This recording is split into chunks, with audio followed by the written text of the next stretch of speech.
Pronto, então, primeiramente, boa tarde a todos. É um prazer novamente, né? Agora em 2024, vamos aqui continuar com as nossas aulas gravadas. Então, eu gravei uma aula na semana passada, justamente para introduzir uma revisão da primeira unidade para o pessoal de Félix que iria fazer a prova. E depois eu dei uma pausa. E agora a gente vai retomar com mecânica lagrangiana. Então a gente vai ter a pausa do carnaval e depois vamos retomar provavelmente com prova. Qual será a metodologia que vamos abordar? A gente vai ter essa aula e eu vou fazer mais outra, de certeza, na semana do carnaval, enquanto vocês estão lá curtindo. Eu vou tirar um momentozinho para gravar uma aula e justamente essa aula vai ser aula mais de questões. Hoje eu vou guardar um pouco mais de teoria, faço uma questãozinha aqui leve, etc.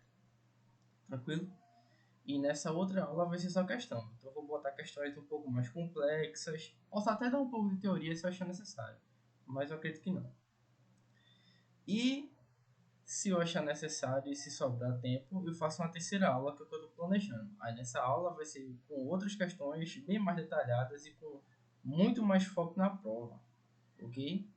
Então eu vou dar início. Vou só checar se está gravando novamente e vamos dar continuidade. Tudo ok? Vamos continuar. Então a aula de hoje vai ser sobre mecânica lagrangiana. Então, para quem não está lembrado, existem várias maneiras de tentar predizer barra prever o movimento e a gente utiliza essa metodologia em dinâmica, que é justamente aplicar toda a partir pelo viés de Newton, né? Vamos falar de Newton, a partir da metodologia de Newton, aplicar sua mecânica newtoniana para tentarmos predizer o movimento de partículas, de corpos rígidos, etc. E existem outras mecânicas também, com certas restrições, que também tentam predizer os movimentos, assim como a mecânica lagrangiana, a mecânica hamiltoniana e várias outras existentes, tá bom? Então a aula de hoje vai ser essa segunda mecânica. A única mecânica, exceto a de Newton, que a gente vai ver no curso de dinâmica. Então a gente vai tratar dessas duas mecânicas. E por que a gente faz isso? Porque a gente consegue abordar toda a parte mais robusta, onde tem atrito, vínculos de casos gerais, restrição ou não, e a gente vai tratar com casos mais restritos, que é a mecânica lagrangiana. Então eu vou buscar dizer agora a estrutura da aula, para eu só conceituar um pouco essa mecânica lagrangiana, para eu retomar para conceitos básicos, como restrição e vínculo, que a gente viu logo no começo, eu acho que foi quando eu estava dando cinemática, no ano passado, e agora a gente vai aprimorar isso um pouquinho, para a gente chegar na definição precisa para estudar a mecânica lagrangiana. Então vamos ver depois restrições, vínculos e casos exemplares, que são alguns casos que eu vou tratar, e a inscrição de modo geral. Depois vamos ver deslocamento e trabalho virtual. Vai ser a única coisa mais complexa, assim, mais analítica da mecânica analítica que eu vou tratar vai ser o deslocamento e trabalho virtual. Porque são conceitos que a gente vai utilizar tanto em dinâmica quanto para quando vocês passarem em mecanismos. Porque para quem não sabe, mecanismos é uma disciplina que ela é totalmente voltada para a mecânica lagrangiana. Foi basicamente o professor Zé Maria Bezerra, se não me falha a memória, porque o Barbosa de Dinâmica construiu a cadeira com foco em Lagrange. Então ele estudou, etc e tal, e montou essa metodologia e depois de não sei quantos anos ele continua seguindo essa ideia. Enfim, então é importante vocês observarem deslocamento e trabalho virtual, porque ainda vai ser utilizado em outras cadeiras. Já o princípio de D'Alembert eu não vou focar muito, então vou mostrar os cálculos, vou mostrar a semelhança com conservação de momento, etc, para a gente chegar na função lagrangiana que é a que eu quero. Então hoje a aula eu vou tentar ser um pouco mais sucinto, sem enrolar muito. Depois vamos ver a equação de Lagrange, com e sem forças generalizadas. Vou explicar o que significa isso depois. Vamos ver uma aplicação, pelo menos. Enquanto eu estiver escrevendo, vai ter algumas aplicações. Né? Eu vou falando, vocês vão se recordando da mecânica lagrangiana, porém agora em outra mecânica. E por último, com certeza vai dar tempo, óbvio, a função de dissipação de, a minha pronúncia é péssima, eu chamo de Rayleigh. Enfim, é para a gente estudar agora um potencial dissipativo que vai ser introduzido na mecânica lagrangiana. Mas por que a gente tem essa distinção de função dissipativa? É porque é o seguinte, Vou dar logo a dica para vocês da mecânica lagrangiana. A mecânica lagrangiana, ela foi criada basicamente, né, por seu criador, óbvio, Lagrange, que de 1736 a 1813, etc. Ele foi um astrônomo e matemático francês e apresentou várias modificações à notação de Newton. Então, basicamente, o que foi que Lagrange fez? Ele bebeu todo aquele suquinho preparado por Galileu, Newton e antecessores, assim como D'Alembert e outras pessoas, para justamente pegar todos esses conceitos de trabalho virtual, deslocamento virtual, descrições de Newton, introduções a cálculo, porque nessa época obviamente já tinha o cálculo diferencial integral, pegou tudo isso e mastigou e criou uma mecânica com algumas restrições. Então, basicamente, a restrição da mecânica lagrangiana é basear-se na conservação de energia, tanto potencial quanto energia cinética, e se basear também na conservação de momento linear. Também baseia-se na conservação de momento angular, se a gente faz umas extensões. Então, baseado nessas restrições de criação, foi criada uma mecânica para sistemas sujeitos a certos vínculos. Então, basicamente é isso. Ela baseia-se em equações de Lagrange que tem a forma de vários sistemas. E é isso que a gente vai tratar agora. E ela não é utilizada com forças de vínculo. Ou seja, a mecânica lagrangiana ela não vai tratar de forças como força normal e força de tração, assim como a força de atrito. Ela não vai tratar dessas duas formas porque ela baseia-se em conservações.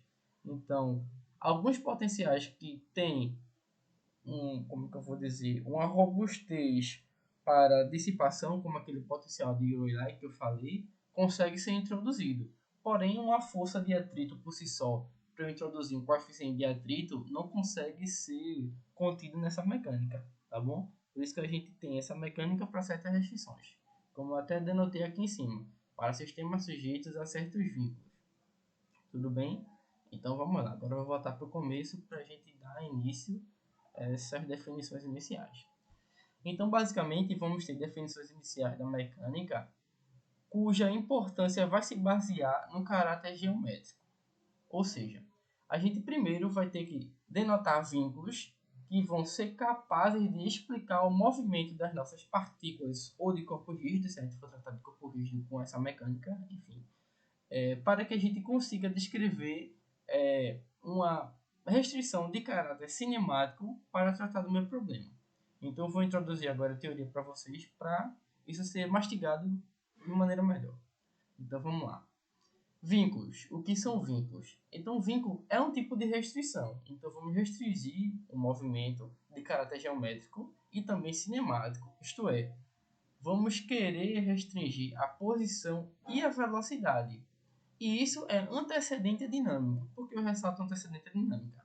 Porque eu posso ter restrições que vêm diretamente da aplicação da segunda lei de Newton, que regem uma certa restrição do meu problema. Porém, isso não é um vínculo. Então, uma restrição dinâmica ou uma outra restrição não caracteriza por si só um vínculo.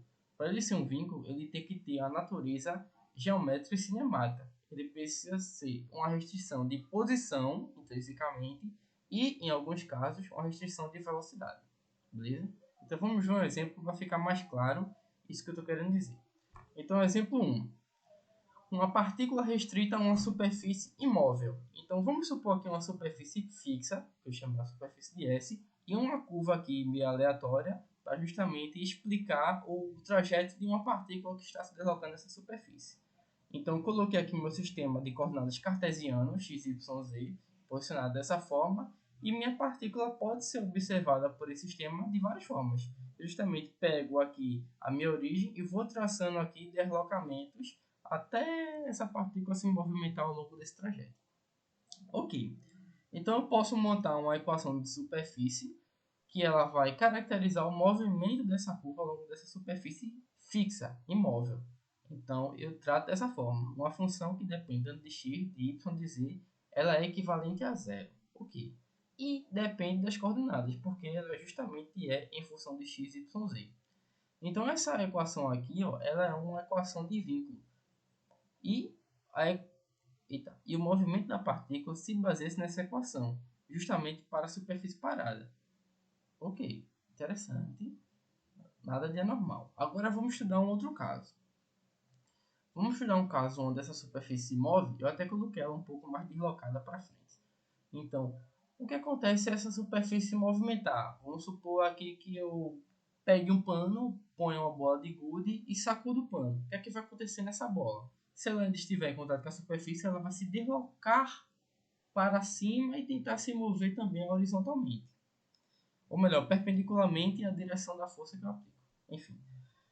Feito isso, o que é que a gente tem aqui? Tem uma superfície que está se deslocando em um certo trajeto em uma superfície móvel. Então, a minha partícula deslocando nesse trajeto dessa superfície móvel ou deformado tem uma equação que é caracterizada dessa forma aqui, ó. Dependendo da geometria, ou melhor, da posição x, y, z, mas também depende do tempo. Só faltou fechar um parênteses aqui. Mas enfim. E é igual a zero.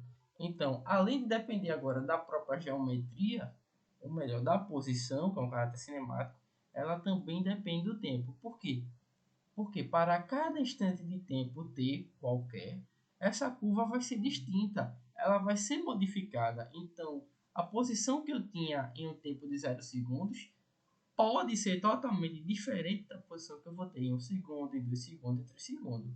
Então, o que é que eu estou querendo dizer aqui para vocês? Que o meu vínculo ele pode ser tanto de caráter posicional quanto de caráter de velocidade, quando a gente consegue observar também para essas dependências temporais. Ok? Vamos ver outro caso? Um pêndulo duplo no plano. Então, tenho aqui um pêndulo duplo no plano. Traço aqui a minha haste fixa, onde o pêndulo vai ficar preso, meu apoio. Traço aqui uma barra ou uma corda, enfim, no qual tem um comprimento constante L1. E aqui na ponta eu adiciono uma massa M1. Ok. Prendo aqui nessa massa M1 uma outra corda, cabo ou uma haste, enfim, que também tem um comprimento constante L2. E no final dessa corda, cabo ou haste, tem uma massa concentrada M2. Ok. Vou traçar meu sistema de coordenadas respeitando a regra da mão direita, x para baixo, y para cá. Ok. Poderia colocar o y para baixo e o x para cá positivo também, não estaria alterando. E coloquei a minha gravidade posicionada nesse sentido aqui. Perfeito. O que acontece com a minha partícula M1? Ela vai se deslocar ao longo de um trajeto circunferencial. Circunferencial, ou seja, ela vai estar aqui nesse caso transladando curvilineamente. O que isso vai estar acontecendo quando ela está realizando esse trajeto circular em torno da origem do que é o ponto de pivô? Eu consigo estabelecer uma equação de movimento para a minha partícula M1, de massa M1, que é justamente um trajeto de circunferência. Então, ao descrever um trajeto de circunferência, eu consigo ressaltar uma prioridade intrínseca desse meu trajeto, que é o raio constante, isto é, o meu comprimento L1. Então, aqui eu tenho uma restrição de caráter geométrico e, ao mesmo tempo, de caráter cinemático. Por quê? A minha geometria é justamente o meu trajeto circunferencial e meu caráter cinemático é eu depender das minhas posições. Então, a minha posição x1 e x2 ela vai ser diferente, porém, meu raio não vai ser diferente. Então, essa é uma restrição de movimento circular para a massa M1. Já para a massa M2 é diferente. Por quê? Porque o meu centro de pivô não é na origem O, supondo que aqui o ponto de pivô seja O, mas ele é na massa M1. Deixa eu checar se está gravando aqui, que eu sou muito abrido. Okay. É na massa M1, isto é, a minha partícula 2 ela vai realizar um trajeto circunferencial em relação à minha partícula 1 e não em relação à partícula em relação à origem O. Então eu tenho que descrever meu trajeto circunferencial dessa maneira aqui, ó, introduzindo agora a posição de centro. Mas Carlos, aqui não tem? Tem sim, só que a gente denota essa posição de centro como origem zero. Por isso que a gente não colocou aqui na parte anterior. Então, para a partícula 2, essa é a equação de restrição. E olha que coisa interessante. Se eu pegar essa equação, eu consigo jogar aqui dentro também, se eu assim desejar. Ok. Então, essas duas equações aqui de restrições, elas são equações de, são equações de vínculo. Enfim, essas equações de vínculo de caráter cinemático e geométrico é o que vão reger as minhas configurações de movimento do meu sistema. Beleza. Então, talvez não tenha ficado tão palpável. Eu vou explicar agora de um caso geral. Então, para um caso geral, onde a gente tem vários vínculos, eu vou querer denotar várias coordenadas generalizadas. Mas o que são coordenadas generalizadas? Algo que eu já expliquei anteriormente. São coordenadas que vão delimitar os graus de configuração de movimento, isto é, os graus de liberdade que eu tenho para que meu sistema se mova. Por exemplo, vamos supor que eu tenha aqui só um pêndulo, que eu retire essa parte dupla aqui, que seja só até a partícula de massa M1. Esse meu pêndulo ele vai estar se deslocando aqui, ó, em um trajeto circunferencial. Porém, a única grandeza que vai estar variando independentemente é o meu ângulo aqui, ó, θ. Por que meu ângulo θ? Porque eu estou pivotado aqui na origem. Então, além do meu x1 e y variar, eles vão estar variando porque o meu θ está variando. Então, nesse caso aqui, eu só tenho uma coordenada que rege meu sistema, ou seja, eu tenho um grau de liberdade, que é o grau de configuração, que é a rotação do meu pêndulo em relação ao seu pivô. Agora vamos supor aqui esse pêndulo duplo. Eu tenho aqui um pêndulo que ele vai estar variando aqui em relação ao meu pivô, e tem um outro pêndulo que vai estar variando também seu trajeto circunferencial, porém em relação ao que? A partícula M1. Então eu posso supor aqui, eu vou escrever porque possa ser que vocês não estejam enxergando.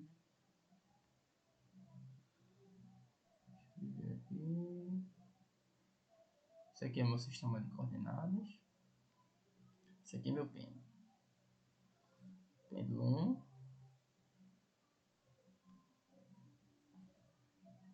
Pêndulo 2.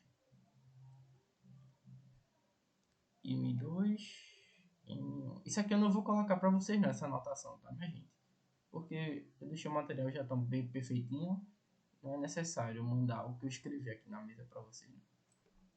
Ok. Então, eu vou ter um outro ângulo, mas que vai dizer a variação de rotação aqui, a variação de angulação que eu vou ter, porém, em relação à minha partícula 1. Deixa eu colocar o eixo aqui, x, y. Então, eu tenho aqui duas configurações de movimento, ou seja, eu tenho 2 graus de liberdade para meu sistema. Então, eu vou caracterizar todas as coordenadas que conseguem proporcionar restrições independentes do meu sistema como coordenadas generalizadas, tais quais seja Q1, Q2, Q3 e etc. até Qn, seja esse n de 0 a infinito. De 1 a infinito, não pode ser 0. Enfim, se os vínculos forem todos da forma como uma função, que depende das coordenadas generalizadas e também do tempo sendo igual a zero, a gente chama esse tipo de vínculo escrito dessa forma como um vínculo holônomo. E são os vínculos que a gente vai trabalhar tanto em dinâmica quanto em mecanismo. Vínculos que não são escritos dessas formas são vínculos não holônomos. E esses vínculos são vínculos que dependem tanto da posição quanto da velocidade, porém não conseguem ser integráveis, ou seja, se eu integrar esse meu sistema, ele não consegue ser integrável e depender somente das minhas coordenadas. Então, todas as restrições, ou melhor, vínculos holônomos, quando eu integro, eu consigo obter uma função que depende apenas dessas coordenadas generalizadas. Seja, por exemplo, aqui no caso do pêndulo duplo. Se eu integrar o meu sistema, eu tenho que ter uma equação que dependa de θ e de φ. Porém, se eu tiver uma equação que depende de outra coisa, aí já não é mais uma função holônoma, já não é mais um vínculo holônomo. E isso já não vai ser mais trabalhado nesses casos, tá bom? Então isso aqui tem tudo no livro de Valdo Lemos, para mecânica analítica, onde a gente vai ter a mecânica lagrangiana também. Ok. Então, como chegou nesse nome holônomos? O holos vem do holônomos, não. É holônomos, não holônomos que eu falei antes. O holos vem... O teclado tá uma maravilha hoje.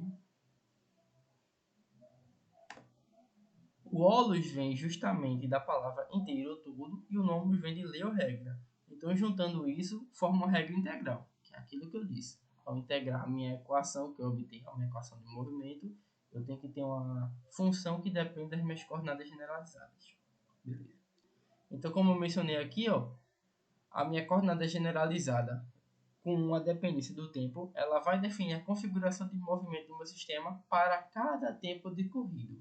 Já para a minha descrição, que depende tanto das coordenadas generalizadas como da sua derivada em relação ao tempo e do próprio tempo, sendo equivalente a zero, essa condição aqui, ó, que envolve tanto posição quanto velocidade, ela depende intrinsecamente do tempo.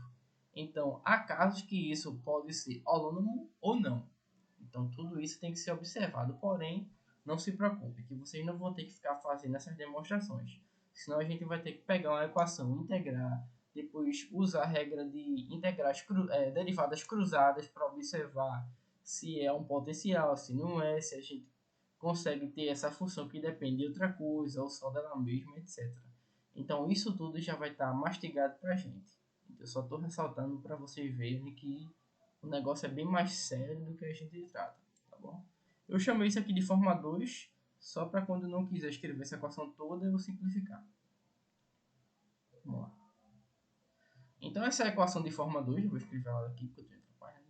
São anônimas se sua integração depender apenas das equações vinculadas, que são justamente as coordenadas generalizadas, de Q1, Q2 e etc. até Qn.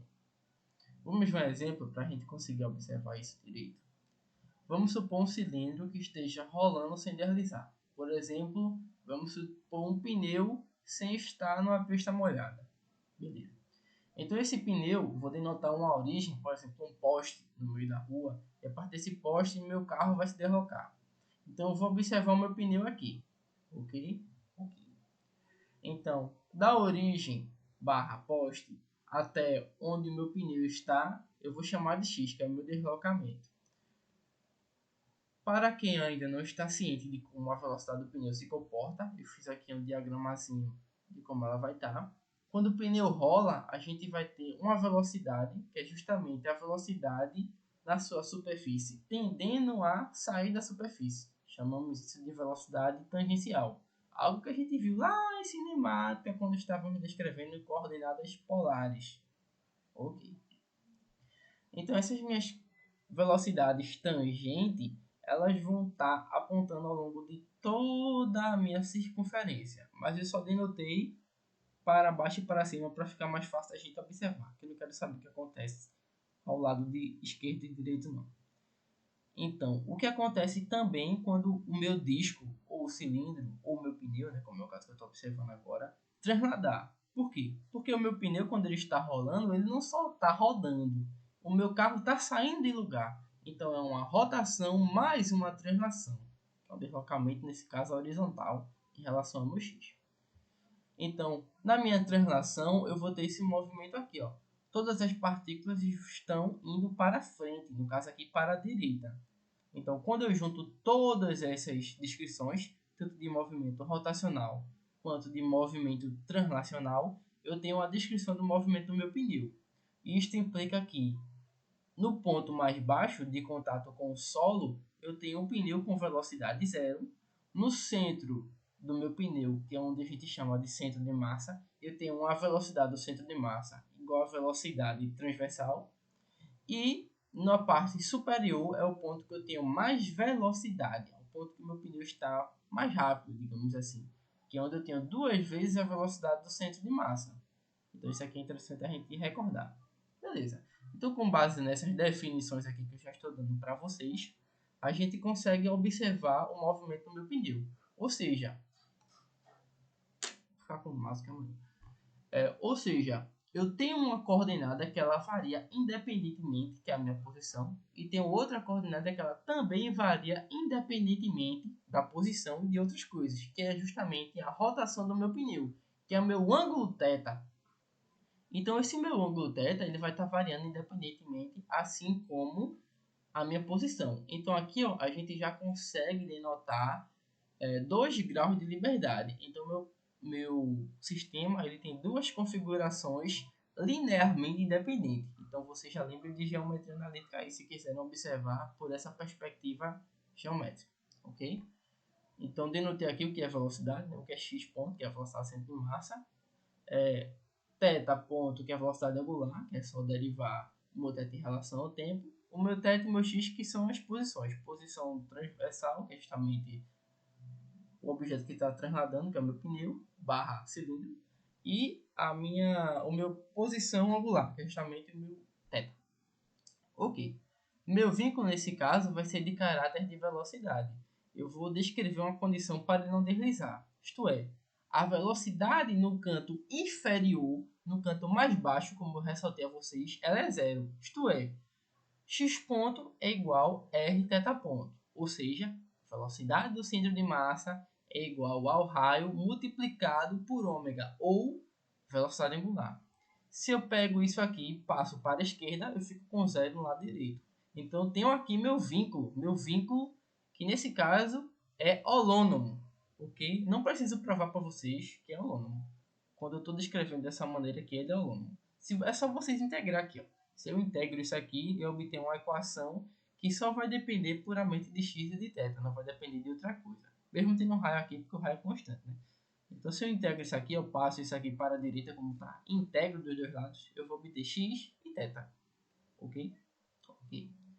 Então, essa minha equação aqui, ó, minha equação de vínculo holônomo, ela vai introduzir a condição de não deslizamento. Isto é, se isso aqui for diferente de zero, indica que meu cilindro ele está deslizando. Ou seja, a minha velocidade na parte inferior ela é diferente de zero. E isso não pode ocorrer para a condição de não deslizamento. Então, por isso que essa é a equação de vínculo. Ok? Então, essa é uma outra forma de a gente observar também o estudo de vínculos. Eu estou fazendo essa análise um pouco mais chata só para a gente observar, porque em cada problema não vai estar assim, não. Viu? Cada problema vai você olhar, observar, posicionar seu sistema de coordenadas e ver se está tudo certinho. Porque o vínculo é o primórdio. Se você errou a equação de vínculo, se você não montou uma análise trigonométrica, seja uma equação, seja a lei dos senos, seja a lei dos cossenos, seja uma análise de triângulo, retângulo, equilátero, seja lá o que for, se você não conseguir montar essa relação geométrica para encontrar sua natureza cinemática, que é justamente a sua definição de equação de vínculo, acabou para você. Você pode tentar equacionar, fazer tudo direitinho, mas você errou o vínculo, é zero. Então eu estou explicando isso aqui mastigado para você já observar. Por quê? Se errou o começo, já era. Você pode fazer até o final bonitinho, usar todas as equações de Lagrange, função Lagrange, tudo bonitinho, tem até potencial de Euler-Light, enfim, tudo ok. Mas errou o vínculo, já era. Porque tudo vai depender do vínculo. Você vai ter que pegar o vínculo, vai ter que derivá-lo, vai ter que utilizar conceitos de potenciais generalizados para chegar na equação lagrangiana e montar as outras bipartições.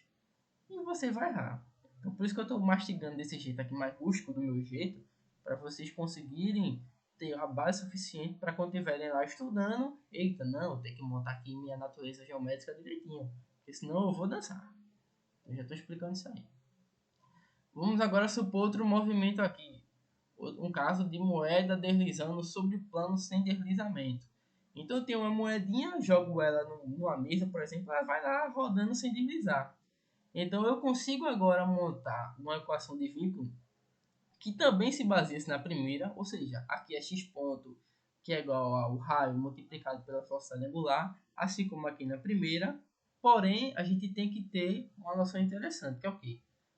Essa observação aqui, ó, no ponto de contato com o solo, a velocidade relativa é zero. Isso a gente provou com essa equação, conforme ilustrado respeitando a equação acima, que é essa equação aqui. Essa ideia tem que ser válida e outra coisa tem que ser válida também, que aqui ó, a gente restringiu o movimento a uma direção, é unidimensional, porém aqui não é não. Aqui é um caso plano, aqui a gente tem x e y para tratar do meu problema. Então a minha moeda ela vai se deslocar nesse trajeto pontilhado não, né? Mas tracejado aqui que eu fiz, que ele tá com certa inclinação no plano XY. E isso tem que ser levado em conta, porque o meu ponto XY, que eu estou denotando aqui, ele vai depender da coordenada do centro do disco. Então, da origem do meu plano XY até o centro do meu disco, ou centro de massa, eu vou ter que ter um referencial. Então, além de observar a característica de não deslizar, que é no meu ponto mais baixo ter velocidade zero, eu vou ter que levar em conta a minha posição do centro de massa. Então aqui, ó, eu não tenho só uma equação de vínculo, eu tenho mais de uma, que é tanto a minha equação para análise de x quanto para análise de y. Então eu descrevo aqui x ponto e y ponto, que são as velocidades do meu disco, no caso moeda, em relação ao meu plano xy, como x ponto cosseno de φ, que é justamente o meu ângulo aqui de inclinação, e para y, x ponto seno de φ. Introduzindo a equação anterior aqui dentro, eu fico com essa forma aqui, onde θ ponto e φ, que no caso o meu x ponto e y também, são as minhas coordenadas generalizadas, sendo as principais θ ponto, θ e φ. Mas isso eu não vou tratar agora com vocês não, porque a coordenada generalizada é principal e secundária. Isso eu vou deixar para quando você chegar no mecanismo.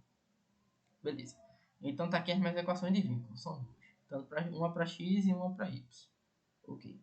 Então aqui, ó, eu dependo intrinsecamente da posição do meu centro, que é o meu ponto XY, depende do ângulo de rotação em torno do próprio eixo, que é o meu θ, que é como a minha moedinha vai estar rodando em relação ao centro dela, e tem um ângulo de orientação φ, que é o que eu vou depender. Então isso aqui são as minhas coordenadas que eu vou ter que trabalhar no meu sistema.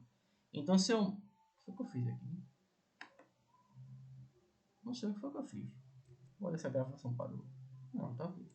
Enfim, continuando. Então, se eu monto aqui a minha descrição dessa forma aqui que a gente viu antes, ó, como é que fica o meu sistema? Fica x, ou melhor, eu posso botar, como eu não estou analisando o principal e secundário, eu posso colocar qualquer forma. Então, fica x, y, θ, φ, x ponto, y ponto, θ ponto, φ ponto, precisa não, que o meu φ não vai estar falhando com o tempo. E o t, isso é igual a zero. Pronto, então essa seria uma forma de denotar a minha função de vínculo holônoma. Mas isso não vai ser cobrado para vocês não, não se preocupem tanto. Vou escrever só para vocês verem o que é que eu queria falar. Isso aqui é f, x, y, θ, φ, as derivadas, x ponto. As derivadas porque depende do tempo. Isso aqui dependia do tempo e tempo. Isso aqui é igual a zero. Essa é a função de vínculo.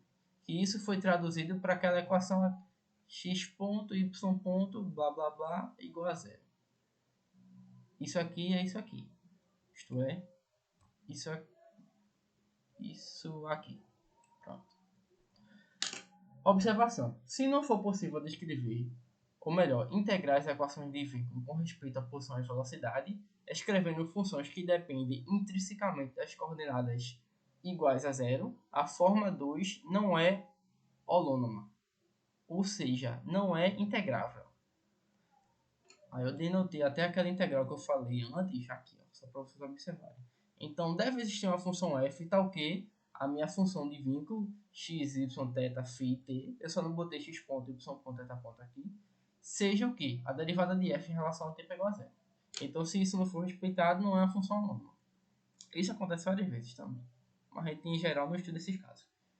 E se estudar, a gente não estuda por mecânica lagrangiana, estuda por mecânica newtoniana. Beleza. Que são contém atrito, etc e tal. Vamos lá. Vou introduzir agora deslocamento virtual e trabalho virtual. Em tese, isso aqui é basicamente coisas imaginárias, então vai ter que ter um pouco de grau de abstração. Mas eu vou mastigar isso da maneira bem mais fácil, do jeito que eu já entendi para vocês. Então, basicamente, vamos ter um deslocamento, que é o deslocamento real, e um deslocamento imaginário, que vamos chamar de virtual, que é um deslocamento de uma posição, supondo aqui uma superfície S, e aqui uma superfície S, só que a primeira no tempo t e a segunda no tempo t mais dt, um infinitésimo, com essa superfície que está sendo movimentada ou deformada, caso a gente esteja estudando mecânica sólida, né? Então essa velocidade aqui é caracterizada pela letra U, Então, esse deslocamento, ou melhor, deslocamento virtual, é um deslocamento de uma posição na superfície mais uma distância infinitesimal próxima no mesmo intervalo de tempo. Ou seja, é como se em um intervalo de tempo pequeno o meu corpo desloca-se uma distância e ao mesmo tempo ele desloca outra distância imaginária em um dtzinho muito menor. Então a gente chama isso de sigma r, que é o meu deslocamento virtual. Então, a forma geométrica do meu deslocamento virtual é dessa maneira. A primeira curva é uma curva virtual e a segunda é uma curva real. Em certos momentos, essas curvas convergem e divergem, tá bom? Vou explicar esses casos já já. Então, aqui, ó, tenho um triângulo que vai ser formado entre deslocamento virtual, deslocamento real e justamente a minha velocidade nesse intervalo de tempo dt. Deixa eu fazer uma pausinha aqui para eu beber água. Não entendi agora. Continuando, apareceu um emoji aqui, não entendi como foi isso. Mas enfim, vamos lá. Então, basicamente, o deslocamento virtual ele vai se basear em deslocamentos arbitrários infinitesimais, como eu mencionei para vocês, são imaginários. Ocorre a um tempo fixo, que é um caso de configuração de partícula, e respeita também os vínculos. Ok. Então, a forma de descrever a função de vínculo é dessa maneira aqui, ó. F R mais dr, isso aqui é para um deslocamento real, t mais dt igual a zero. Aqui o gradiente de f vezes dr mais etc. É outra forma também de escrever. Enfim. Pronto, eu vou recomeçar aqui de onde eu parei da gravação, porque já interromper aqui, sabe? Enfim, eu vou ter que voltar agora para onde eu estava continuando o deslocamento virtual. Enfim, então como eu já falei, como se baseia, etc., as características que corresponde ao deslocamento virtual, eu tenho também uma parcela que é tratar do deslocamento real. Então, quando o ΔR, que é justamente o nosso deslocamento virtual, ele é tangente à superfície, isso só é satisfeito se for feito durante um intervalo infinitesimal dt fixo. Caso isso não seja feito, ele não é tangente à superfície.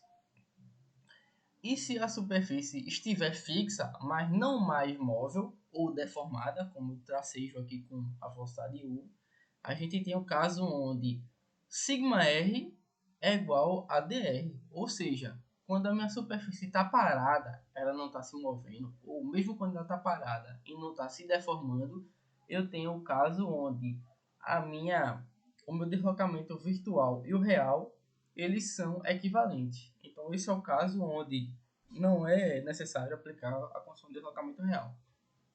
Isso é muito interessante, que abre espaço para trabalho virtual. Então, em resumo, como você já sabe o que é trabalho, que é a integral da força por uma distância infinitesimal, em uma superfície idealmente lisa ou com atrito de rolamento, o trabalho das forças externas atuantes sobre o deslocamento virtual é zero. Ou seja, não há forças paralelas aplicadas ao meu sistema, somente perpendiculares. E isso implica e o trabalho real é diferente de zero. Ou seja, vou mastigar isso aqui de uma maneira melhor. Para o meu caso, onde eu suponho uma superfície lisa, ela tem que ser lisa idealmente, ou com um atrito basicamente zerado, que é para aquela condição que a gente fez lá, x ponto igual a r teta ponto, que é igual a zero, ou melhor, x ponto menos r teta ponto igual a zero, a gente tem um caso de uma função holônoma. E isso caracteriza um vínculo. Então, aplicando o método de deslocamento virtual, a gente consegue observar o trabalho virtual. Isto é, como é que eu vou dizer? Para situações onde eu não tenha forças externas paralelas atuando, forças inclinadas, ou seja, presenças de rugosidade, que fazem o meu objeto ficar trepidando ao deslocar-se. Quando eu removo essa trepidação, eu estou em uma superfície idealmente lisa, só há força perpendicular. A gente sabe que é força normal, etc. Mas ele trata aqui de outro jeito. Porque a gente não quer trabalhar com forças de vínculo nesse caso. Então, a partir disso, a gente consegue ter trabalhos virtuais igual a zero. Porque é o caso que a minha superfície está fixa. O meu dr é igual ao sigma r. Então a gente tem aqui, ó, a integral da força por sigma r, que é igual a zero. E meu trabalho virtual é zerado. Então meus vínculos nesse caso são vínculos ideais. São vínculos ideais. Isto é, em suma, o trabalho realizado pela restrição, que é justamente um trabalho para manter o objeto na superfície, em uma superfície lisa idealmente, essa superfície cujo movimento pode ocorrer ou deformar-se é zero. Entenderam? Então é esse caso que a gente está estudando. E com base nisso, D'Alembert criou seu princípio, juntando também a introdução da força, que a gente já consegue denotar aqui forças, trabalhos, e introduziu também conservações de momento, porque isso aqui, ó, é um momento diferenciado em relação ao tempo. Então tem aqui um balanço de forças, ou seja, tenho aqui uma distinção, uma diferença de forças multiplicada por uma diferença de tempo. Basicamente, eu tenho aqui forças inerciais, forças reais, para observar meu trabalho total. E com isso, eu consigo analisar meu princípio de D'Alembert para criar o que eu chamo de forças generalizadas, que são quaisquer forças externas, não internas, aplicadas sobre o meu sistema, exceto forças de vínculo, ok? Só que forças de vínculo são forças de interação, etc e tal. Esse, em caso, a gente não vai estar estudando, como atrito, normal, tração. Então, com base nisso, D'Alembert tem todo o princípio de conservação de momento, como a gente denota aqui, aplica a diferenciação para observar seus potenciais e consegue denotar princípios do que vamos chamar de equação de Lagrange, algo que vai ser mais trabalhado por Lagrange. Então aqui a gente consegue observar conservações de energia, que se tem energia cinética, consegue observar a aplicação de força generalizada para chegarmos em aplicações de forças potenciais, não potenciais e montar a função lagrangiana. Então é basicamente nesse princípio de D'Alembert que Lagrange se baseia. Então eu vou correr nesse assunto como eu fiz agora, para justamente a gente introduzir o que eu quero, que é o principal, que são as equações de Lagrange, que eu chamo de equação de Lagrange de forma 1, porque em cálculo 2 a gente vê equações de Lagrange, etc. lá, problema de alto valor lá, tudo junto com álgebra linear. Então tudo isso aqui a gente vê agora para montar uma função. Basicamente o que a gente vai querer montar é o princípio da mecânica lagrangiana. Vamos montar a função lagrangiana, denotada aqui ó, por esse símbolo L meio estranho, que é o que eu boto, que é igual a justamente o somatório de energias generalizadas. A minha energia cinética e a minha energia U. Então, basicamente, essa vai ser a função lagrangiana. A diferença entre energia cinética e energias potenciais. Lembrando que energias potenciais podem ser potenciais elásticas, potencial gravitacional, tá bom? Então, basicamente, eu vou buscar descrever a minha energia cinética, que a gente sabe que é massa vezes velocidade ao quadrado dividido por 2, escrevendo de outra forma, massa vezes r ponto ao quadrado sobre 2, e de outra forma mais geral, neste caso aqui para o caso cartesiano, né? E a minha energia potencial a gente escreve dessa forma, que ela depende de x, de y, de z, como denotar. Ok, então tomando essa equação de Lagrange, se eu tomo derivadas parciais da Lagrangiana, eu consigo ter certas equações. Então, se eu pego a minha equação lagrangiana e derivo em relação somente a x, eu consigo obter uma função que depende de parâmetro x.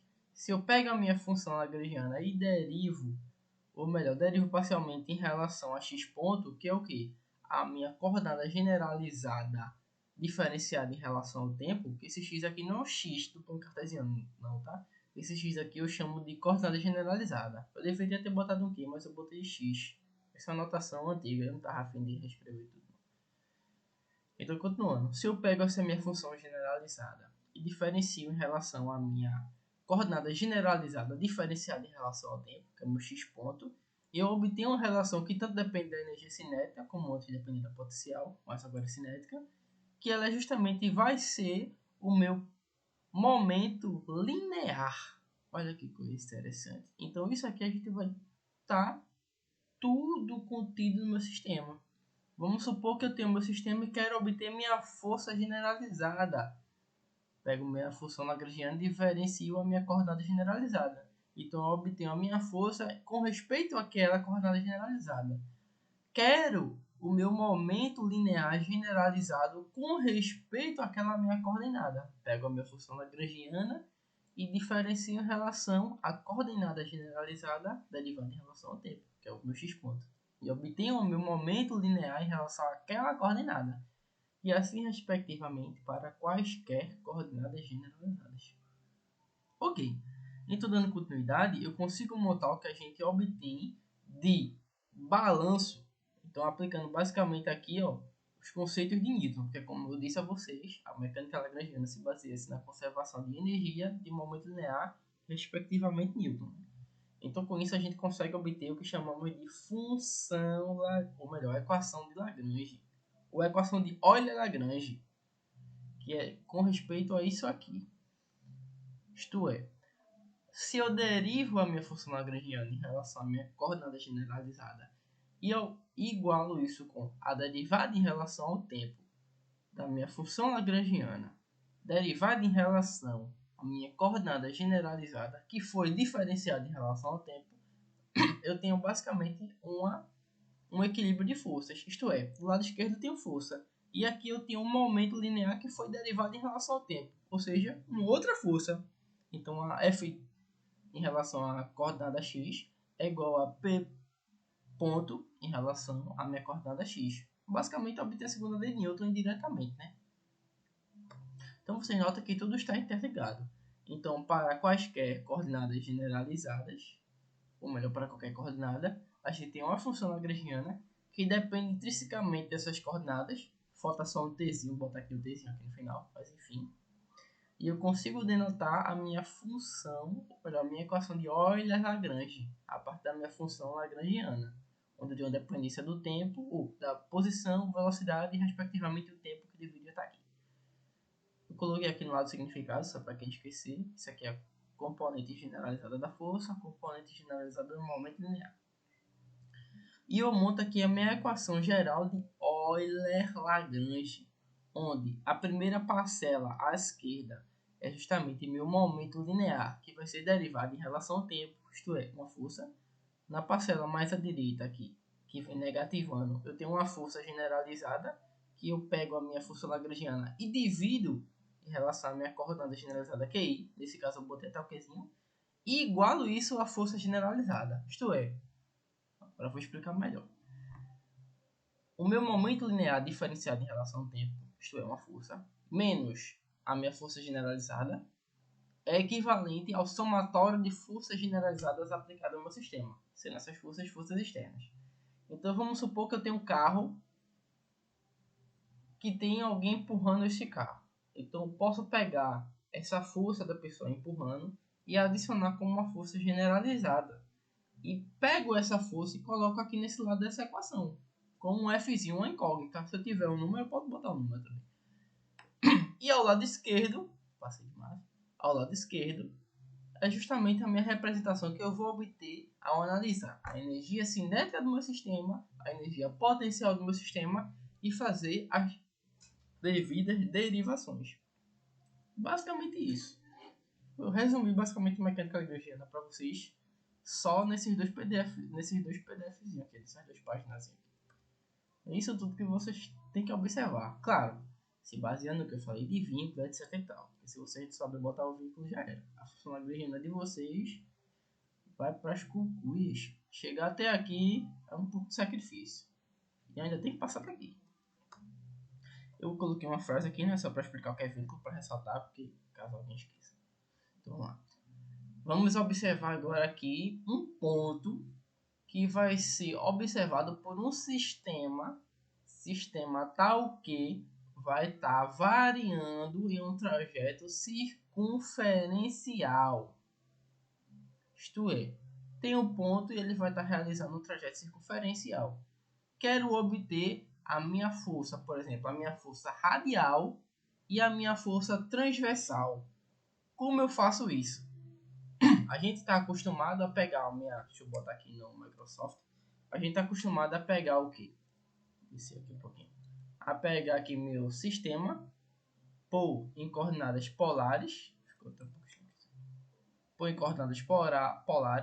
utilizar as definições de posição e etc. de coordenada polar para a gente obter a aceleração de coordenada polar, que é o quê? R, dois pontos, menos R, θ ponto quadrado na direção U de θ, mais 2R ponto, θ ponto, mais R, θ dos pontos na direção V de θ. E se eu quero a minha força, eu pego meu F. Se eu quero a força radial, pego o meu F e multiplico por essa parcela aqui. Então, eu vou chamar de parcela A. Multiplico A pela massa, obter minha força radial. Quero obter minha força transversal. Pego a minha parcela, que eu vou chamar de parcela B, e multiplico pela massa. É basicamente isso. Porém, em mecânica lagrangiana é um pouquinho diferente. O que é que a gente faz na mecânica lagrangiana? A gente faz o seguinte aqui, ó.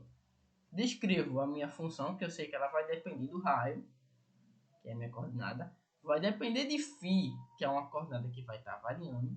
E vai depender das distinções de velocidade. Porque imagina que essa partícula aqui, ela não esteja só se deslocando circularmente. Ela esteja também realizando um trajeto que não seja um círculo, que esteja aumentando ao longo do tempo. Seja, sei lá, aquela forma de caracol, por exemplo. Uma espiral. Então depende também do meu R derivado e do meu φ ponto. Eu deveria ter colocado um T aqui. Eu sempre tenho esse hábito de esquecer o Tzinho aqui do lado. Mas depende do tempo bem. Que não está fazendo com o tempo. Enfim. Então essa minha função lagrangiana, ela depende da energia cinética do meu sistema e da energia potencial do meu sistema. Ok. Vamos supor que aqui seja a cota de altura e aqui seja a parte horizontal. Então eu consigo deslocar a energia cinética do meu sistema, tendo em vista que a velocidade do meu sistema ela vai ser justamente o meu raio que vai estar variando, e justamente a parte centrípeta do meu problema. Então isso vai reger a energia cinética do meu problema, como está descrito aqui. E a minha parte potencial, ela vai depender do raio e vai depender de φ. Ok. Feito isso, eu posso realizar as seguintes derivações. Se eu tenho essa aqui como minha função lagrangiana, aí vem as ramificações. Se esse caso é um caso plano e a gente está observando sem conta de altura, eu dispenso a energia potencial. Se eu estou observando pelo VR da altura, eu considero a minha energia potencial. Tá bom? Isso aqui é um caso plano. Então, se eu derivo isso aqui em relação à minha primeira coordenada generalizada, que é o R, eu tenho o seguinte. Ao lado esquerdo, eu tenho essa equação aqui diferenciada em relação a R. Ou seja, só esse termo aqui vai ser derivado. E a derivada da minha energia potencial. Se eu tenho do lado direito dt del Lagrange del R ponto, eu tenho o seguinte, tenho só essa parte daqui vai ser derivada, porque esse termo aqui não depende da velocidade, só depende da posição, porque não é uma função potencial, só depende da coordenada, do meu ponto de origem. Então, feito isso, do meu lado direito eu tenho essa expressão aqui, ó, que primeiro é meu mr ponto, que foi isso aqui derivado, cortou o 2, e depois vou derivar isso aqui em relação ao tempo. E vocês notem que isso aqui é uma força, ó, massa vezes r2 pontos, uma aceleração. Então eu consigo cortar as massas e ter aqui que a minha aceleração, r2 pontos, é igual a r φ ponto quadrado. Isto é basicamente a minha força centrípeta, minha gente, para quem não percebeu. Então eu consigo denotar aqui, ó, a minha força, tanto força centrípeta quanto força radial. Poxa, Carlos, como é que eu obtenho a minha força radial? Simples. Derivo em relação ao R a minha força potencial, obtendo essa expressão aqui. Olha que interessante. E feito isso, eu consigo montar minha força radial, que é análoga a isso aqui, ó. Análoga a isso aqui, como eu descrevi anteriormente. Então é basicamente essa aplicação que a gente vai ter de mecânica lagrangiana. Tudo aquilo que a gente faz em Newton, óbvio, sem presença de atrito, de força normal e de força de tração, também vamos conseguir em Lagrange, porque tem a restrição que corresponde ao respeito de Lagrange. E posso fazer isso para coordenada tangencial, para coordenada esférica, etc. Eu não vou fazer isso porque não vai ser válido para a gente. A gente não vai estar aplicando em casos tão tridimensionais. Mas isso também é válido. Eu descrevi aqui embaixo só o gradiente para vocês verem como é que ele também vai estar se comportando, o gradiente polar, que respeita tudo aquilo que a gente fez antes na parte de definição de energia. Porque, para quem não lembra, a energia tem que ser uma função potencial, a energia potencial. Então a gente prova isso utilizando gradiente, o vetor gradiente. Beleza. Consigo aplicar isso também para o caso do torque. É como eu disse a vocês, a mecânica lagrangiana se baseia na conservação de momento e energia. Então, se eu tenho um momento linear, eu também tenho um momento angular. Isso vai ter que ser respeitado. Então, se eu tenho aqui justamente a minha função lagrangiana com base em análise rotacional, como torque e momento angular, eu também tenho esse respeito. Então, tudo aquilo que eu falei aplicado ao caso de momento linear vai ser aplicado também ao caso de momento angular. Então, se a força generalizada é nula, então o momento generalizado correspondente é constante, como está aqui denotado. Se a lagrangiana é independente de uma dada coordenada generalizada QI, a força generalizada correspondente é nula e o momento generalizado é conservado. Isso é o caso onde a gente tem basicamente a definição de conservação de momento, tanto linear quanto angular. Se for possível ver a lagrangiana que seja independente de certa coordenada QI, então a lei de conservação é conhecida. Então, se eu quero obter o meu momento linear, eu tenho que partir do pressuposto que a minha função lagrangiana e, respectivamente, a equação, ela independe de quaisquer coordenadas generalizadas. Feito isso, eu consigo obter meu momento linear puro e meu momento angular puro. Enfim, como está dito aqui. Função dissipação de Rayleigh. Deixa eu só passar aqui, deixa eu ver se eu faço isso antes, faço depois. Vou fazer um exemplozinho e depois volto para Rayleigh. Deixa eu ver quanto tempo tá de aula, né? Porque a gente parou a filmar a gravação e voltou agora. Já tá em 1 hora. Então, obtenha a lagrangiana e as respectivas equações de Lagrange. Beleza? Então, para esse sistema mecânico, a gente vai ter que obter isso. Considere a massa da polia, os fios e a mola desprezível. Então, veio coisa interessante aqui no meu sistema. Já deixei tudo anotadinho para vocês. Era para aparecer o meu mouse aqui, não sei como vai aparecer. Então, aqui. Eu tenho meu bloco 1 ligado por esse cabo aqui, vamos supor, até o bloco 2. E do bloco 2 eu tenho uma mola que vai estar sendo ligada até o bloco 3. Sendo essa mola com uma constante de rigidez K, que é a constante da mola, K. Então, qual foi a sacada que a gente tem que ter para denotar isso aqui e conseguir observar a função lagrangiana? É o seguinte, eu tenho que ter minhas equações de vínculo, como eu falei para vocês, que são a minha equação de restrição, que ela vai determinar também isso com base no grau de liberdade. Lembrando que os graus de liberdade é o grau de configuração independente do meu sistema. Beleza. Quais são as hipóteses que eu tenho aqui? Primeiro, neste caso, eu posso ou não considerar uma polia ideal. Mas nesse caso, eu vou considerar ela ideal para observar o que? Justamente o meu momento de inércia. Eu vou querer estudar o meu momento de inércia nesse caso. Beleza. Então, eu já estou dando uma ampliada aqui para vocês observarem como é. Segundo, vou considerar aqui que esse cabo é inextensível. Então, ele nem comprime nem traciona. Ok. E posiciono meu sistema como x positivo para baixo, como vocês estão vendo aqui, e y positivo para a direita. Neste caso aqui eu nem vou trabalhar com o eixo y. Onde vai ficar a origem do meu sistema? Simples, vai ficar aqui, ó. Eu coloquei até em cima, não foi? Até essa haste aqui. Mas eu posso colocar até essa origem da polia, porque eu dispenso essa cota de altura aqui que não vai ter relevância nenhuma no meu problema. Então a minha origem vai estar aqui, ó, no centro do disco de polia. Perfeito.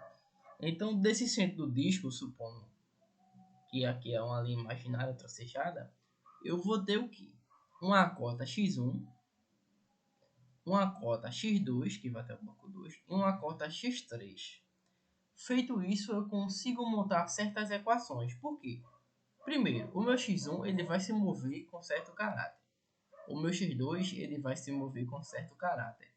Porém, o x3 também vai se mover com certo caráter. Isto é, se meu x1 vai mais para baixo, isto é, vai crescendo positivamente, o meu x2 intrinsecamente vai ter que subir. Então a gente observa que tem uma certa relação de dependência aqui entre x1 e x2. Ou x1 depende de x2, ou x2 depende de x1. Porém, tem uma mola ali de 2 para 3. Então esse x3 aqui, ele já não depende intrinsecamente de x1 e x2. Ele pode se movimentar sozinho. Então eu tenho que determinar dois graus de liberdade. Ou x1 e x3, ou x2 e x3. Então eu tenho 2 graus de liberdade nesse meu sistema aqui. Sistema de polia com 3 blocos e uma mola. Então eu vou montar uma equação de restrição. Qual vai ser ela? Esse meu comprimento do cabo aqui é constante. Então meu comprimento do cabo aqui, ó, ele é x1 mais x2 igual a L menos o resto, que é aqueles restos que não faz diferença na conta, que é justamente o arco circunferência daqui.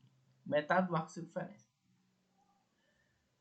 Vamos supor que eu queira observar a variação de comprimento dessa corda, desse cabo. Eu adiciono uma variação de comprimento Δx1 e Δx2. Ambos podem ser para baixo, não tem problema nenhum. O sinal vai ser terminado depois. E continuo com a mesma definição que eu coloquei. Se eu pego essas equações aqui e subtraio, eu consigo ter uma relação independente, onde eu tenho Δx1 mais Δx2 igual a zero. Ou seja, posso até remover esse delta se quiserem. Quando o x1 vai para baixo, ou melhor, cresce positivo, x2 sobe. Então essa aqui é a minha relação número 1, a minha relação de polia inicial. Porém, o x3 ele varia com a mola. Então, a minha cota de comprimento aqui dessa mola é x3 menos x2.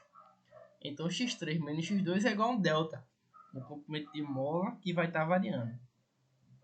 Então, esse comprimento aqui eu posso até jogar na minha equação de força elástica se eu quiser. Então, menos K é igual a x3 menos x2. Dito isso, eu consigo analisar aqui tanto meu grau de liberdade, como eu já falei para vocês, que é 2 graus de liberdade, quanto consigo observar para vocês essa dependência de x1 e x2.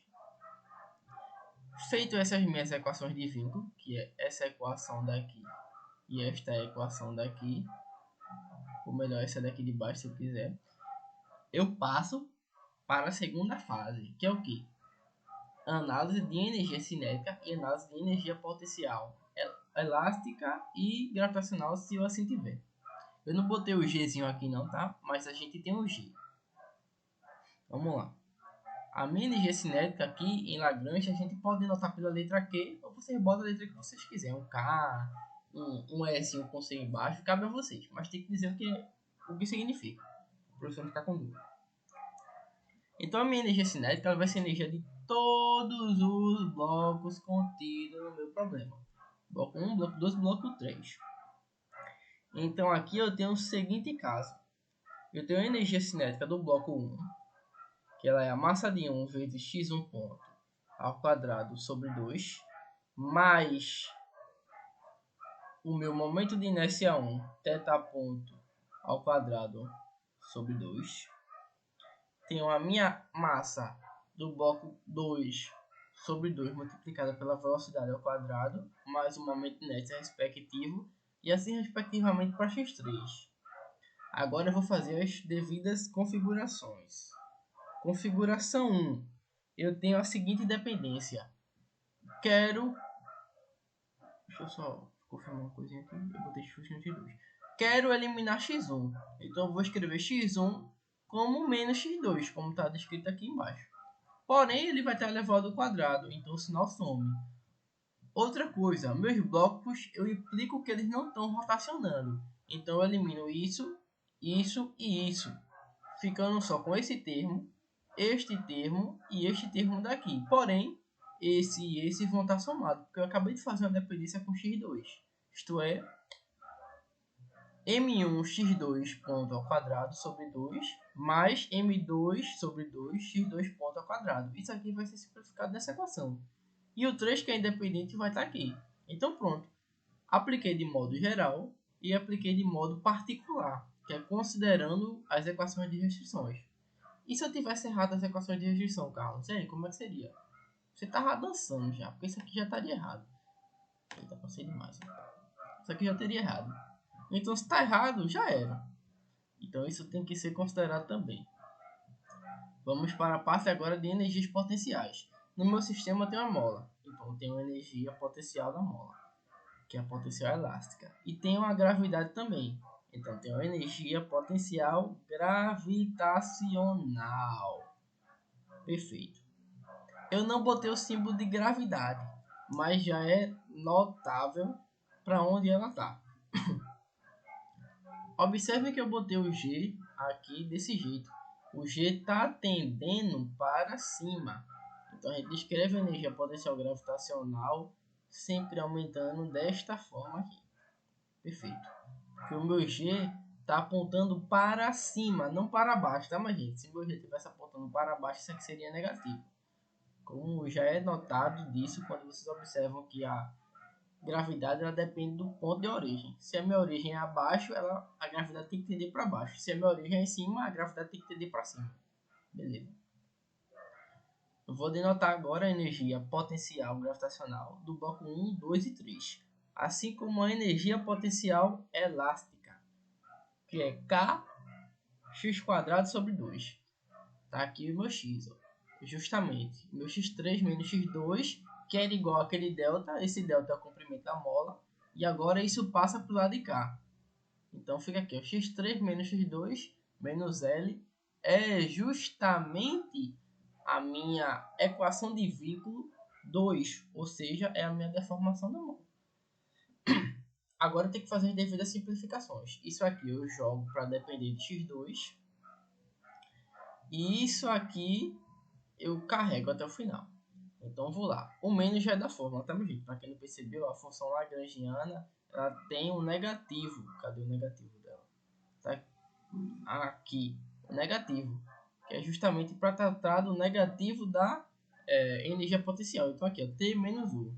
Então esse menos é carregado aqui também. Vocês não ficarem perguntando de onde vem o menos. Então, reescrevendo a equação e fazendo os devidos sinais, tá aqui a forma descrita. Pronto.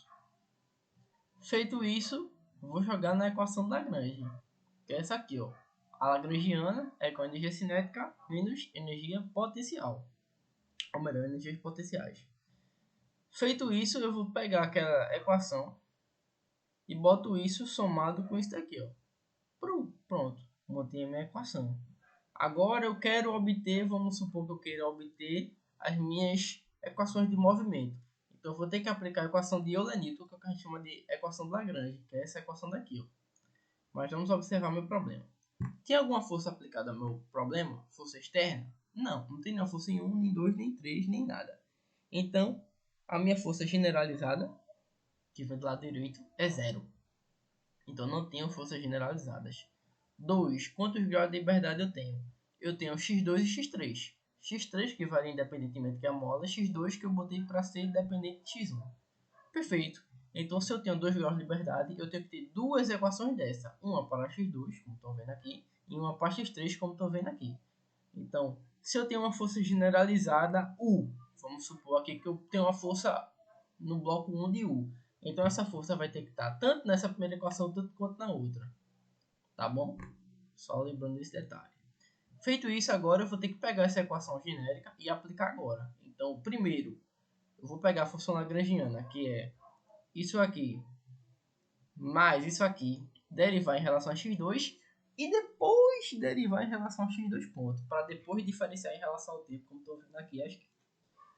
E a mesma coisa para x3. Vamos embora. Tá aqui a minha lagrangiana montada, bonitinha, maravilhosa. Até consertei aqui, ó, botei o 2 e o 1, porque para quem não percebeu aqui estava errado, eu botei o 1 primeiro, o 2 estava errado. porque eu troquei o x1, então x1 é menos x2, não o contrário.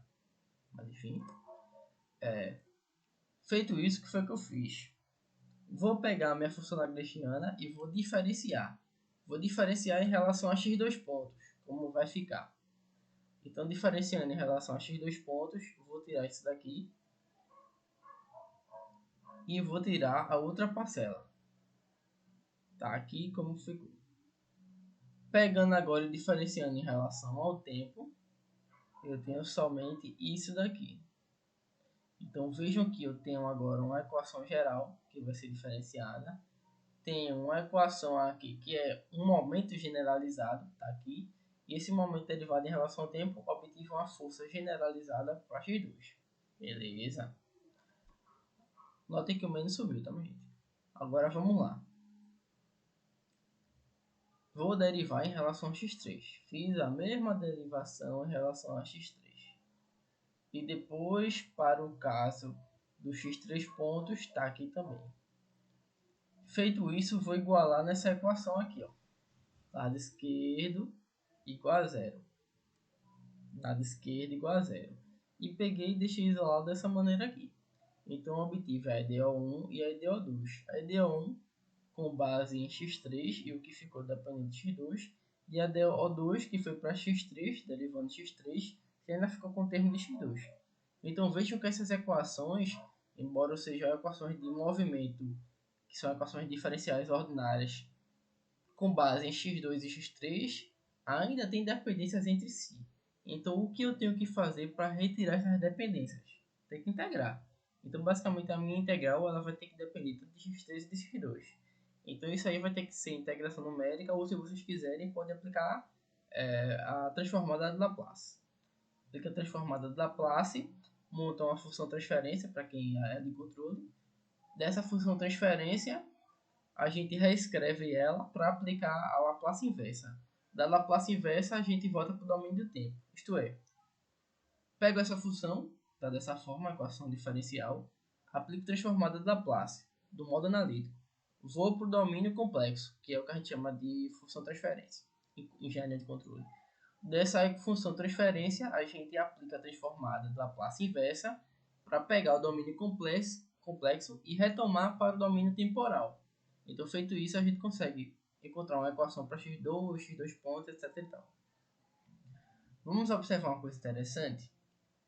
Eu não fiz a máquina de Watt-Wood agora, eu vou deixar para fazer na outra aula, porque a gente já está com 1h10. Como eu disse para vocês que eu quero finalizar 1h20 só teoria. E ainda tem função de Dirichlet, que eu vou voltar já. Se eu pego esse K da mola e introduzo como zero, eu vou simplificar essa equação daqui e essa equação daqui. E eu consigo descrever tanto a aceleração para x2 quanto para x3 que são independentes. Isso aqui, para quem não observa, é o que a gente consegue notar como máquina de Watt-Wood, que é o que eu vou fazer na outra aula. Eu vou mostrar para vocês, passo a passo, como aplicar a mecânica lagrangiana e a newtoniana ao mesmo tempo e observar que o resultado tem que ser igual. Então isso a gente vai observar depois. Agora vamos para o potencial de dissipação de Rayleigh, que é a única força dissipativa que a gente tem na mecânica lagrangiana, que a gente consegue denotar. As outras forças, como atrito, a gente não consegue botar. Conseguimos até fazer uma gambiarrazinha que eu vou falar para que eu vou falar para vocês depois. Mas até o momento a gente faz dessa forma. Função de dissipação de Rayleigh. Basicamente eu vou ter um sistema que vai ser amortecido. Então vamos supor que eu tenho um pêndulo, subo a minha massa até uma certa altura e jogo. Depois de um tempo grande, esse pêndulo vai parar de se movimentar, ele vai se estabilizar, vai ficar puramente na vertical. Isso acontece porque o movimento foi amortecido, seja a resistência do ar, resistência estrutural, etc. A gente chama isso de função de dissipação de Rayleigh. Como eu disse, eu chamo de Rayleigh, mas pode ser outra coisa. O potencial de Rayleigh, um negócio assim. Enfim, e vou aplicar aquela mesma equação de Euler-Newton, que a gente chama de equação de Lagrange, para esse meu sistema, porém introduzindo a minha dissipação, meu amortecimento. Então, consigo descrever dessa forma aqui, ó, que é equivalente ao anterior. Tenho aqui meu momento generalizado, que vai ser diferenciado em relação ao tempo, ou seja, uma força. Tenho aqui a minha força, que é a minha lagrangiana diferenciada pela minha coordenada generalizada. E tenho o somatório que vem agora, que é a minha dissipação, que é a diferencial da força dissipativa em relação à minha coordenada generalizada diferenciada em relação ao tempo, ou seja, a minha velocidade. Isso aqui está igual a zero porque eu não estou considerando a força generalizada, tá? Mas se eu pegar a minha força generalizada, eu posso botar ela aqui também como um Qzinho, como eu fiz antes. Então essa equação ela analisa a parte das forças que não provém de nenhum potencial generalizado, como o amortecimento, que é um exemplo disso. Então vamos ver um casozinho aqui básico. Para o pêndulo, use a função de dissipação de Rayleigh, por exemplo, para descrever a oscilação de um pêndulo simples com resistência do ar proporcional à velocidade. Beleza. Então, vou descrever minhas equações de vínculo. Minhas equações de vínculo, eu denotei aqui de uma maneira aleatória como o livro fez. Mas vocês sabem que isso aqui não está respeitando a regra da mão direita. Eu já deixei isso claro para vocês. Eu denotei aqui só para mostrar para vocês que dá para fazer. Dá para fazer dessa maneira tortuosa, mas não é 100% perfeitinha. Não gosto de fazer assim. Mas vamos lá. Vou denotar aqui no meu ponto onde a partícula está. Esse meu ponto P ele vai ter a coordenada xp,yp. E ela vai depender justamente desse meu ângulo θ. Então veja que meu θ ele já é meu grau de liberdade. E eu só tenho ele, basicamente. Então aqui ó, eu tenho justamente o meu x do pêndulo, que ele vai ser o comprimento pelo seno de θ, que é essa cota daqui, a cota que a gente vê como cota horizontal. E tem a minha cota vertical, que é o y, que ele vai ser L cosseno de θ, que é o cateto adjacente ao ângulo. Se eu diferencio isso ao tempo, que isso aqui já é a minha equação de vínculo, o que eu estou passando? Se eu diferencio isso aqui em relação ao tempo, eu obtenho essa equação diferenciada. Lembre que L é constante, porque o comprimento não pode variar, o cabo é inextensível, porém o θ varia. Então aqui, ó, o meu seno derivado vai ser cosseno de θ. O θ derivado em relação ao tempo vai para fora. E aqui o cosseno derivado em relação ao tempo vai ficar menos seno. E o θ vai para fora como θ ponto. Perfeito, está aqui derivado. Por que tu derivou logo de cara? Simples. Porque aí tu vai calcular a energia cinética. Então é bom já ter essa energia cinética ponto. E é isso que eu estou fazendo aqui, ó. Como a energia cinética ela depende tanto de x ponto quadrado quanto de y ponto quadrado, eu já vou fazer logo essa parte para adiantar. Então, fazendo toda essa descrição, eu consigo denotar aqui, após normalizar aqui a minha velocidade, eu monto a equação que resulta em L quadrado, que é o comprimento ao quadrado, pela velocidade angular ao quadrado. Perfeito. Então está aqui a minha velocidade ao quadrado da minha partícula, ou melhor, do meu pêndulo. Feito isso, eu vou montar a energia cinética. Pego para cá e monto. Montei. Massa vezes velocidade ao quadrado sobre 2 é minha energia cinética. Reescrevendo, massa L quadrado, θ ponto quadrado sobre 2. Perfeito. Se eu tivesse um momento de inércia e outras coisas a mais, a minha equação ficaria dessa forma daqui. Mas como eu não tenho, não é necessário descrever. Então vamos agora denotar. Eu fui carregando só para o caso geral, tá, minha gente? No final a gente bota zero. Enfim. Vou descrever a minha energia potencial. Mas vejam, a minha energia potencial ela só vai depender da gravidade aqui, não tem mola. Então a minha energia potencial ela é desta forma daqui, ó. Massa vezes gravidade multiplicada pelo comprimento multiplicada por cosseno de θ. Por quê? Porque a minha gravidade, para começo de conversa, ela vai estar atuando para baixo. E vamos ter aqui justamente mg, que é o quê? O meu sistema de coordenada vertical. Então tá aqui tudo colocado direitinho. Então até botei aqui, ó, porque o pêndulo vai subir, eu botei vai subir perdendo energia gravitacional. Beleza, tá aqui explicado o sinal. Beleza. Vamos montar agora a função lagrangiana, que é energia cinética menos potencial. Tá aqui, posta para vocês. Feito isso, agora eu tenho que montar outra parte, porque a gente tem amortecimento estrutural, estrutural não, no caso a gente tem a amortência do ar que é proporcional à velocidade. Então, como é a equação generalizada de função dissipação com amortecimento. Essa aqui, ó, força de atrito viscoso, que é uma constante K.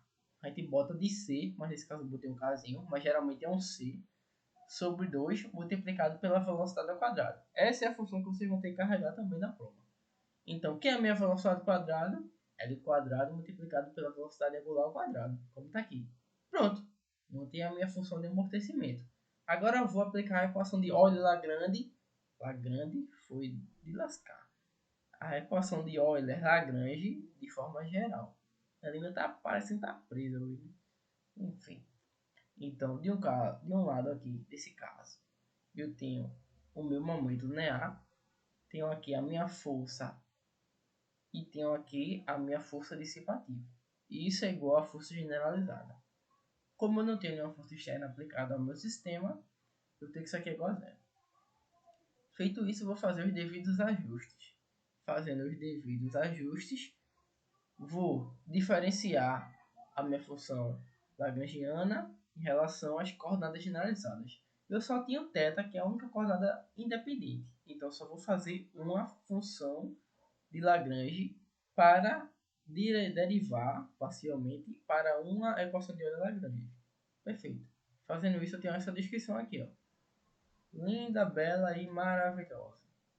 Dito isso, faço as devidas derivadas parciais e obtenho minha EDO. Essa EDO é até mais bonitinha, porque ela só vai depender intrinsecamente do meu θ. Se tivesse outras coisas, aí seria algo a mais. Beleza? Tem uma parte que ela vai depender puramente do meu momento linear derivado em relação ao tempo. Tem até o teto dos pontos aqui, vocês observam nessa equação. Tem uma parte que ela vai depender justamente da minha força, que está denotada aqui, a minha força generalizada. E tem uma outra parte, isso aqui não deveria ser um K, deveria ser um C. Enfim, que é justamente em relação ao meu amortecimento. Então, tá aqui, ó. Pego o meu M, que está aqui, divido tudinho e consigo obter essa linda e maravilhosa expressão. Quero obter um certo resultado, faço a integração. Ou, se eu quiser obter a equação já prontinha, como a gente faz em cálculo 4, né? Ou melhor, como a gente fazia, se vocês já terminaram como eu. Pega essa equação aqui, ó, aplica a Laplace, a transformada da Laplace inversa, vai para o domínio complexo, que é uma função transferência. Pega essa função transferência, ajusta ela aqui, mais um pauzinho ali, e aplica a Laplace inversa, voltando para o domínio temporal. E a gente obtém a função θ ponto de t. Perfeito. Então hoje eu vou terminar a aula por aqui, dando toda essa teoria necessária. E depois a gente vai ver mais questões.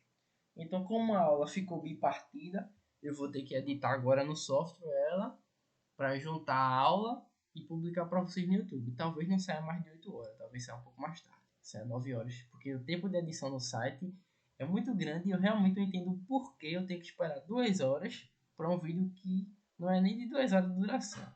Mas enfim, obrigado a todos e tchau, tchau.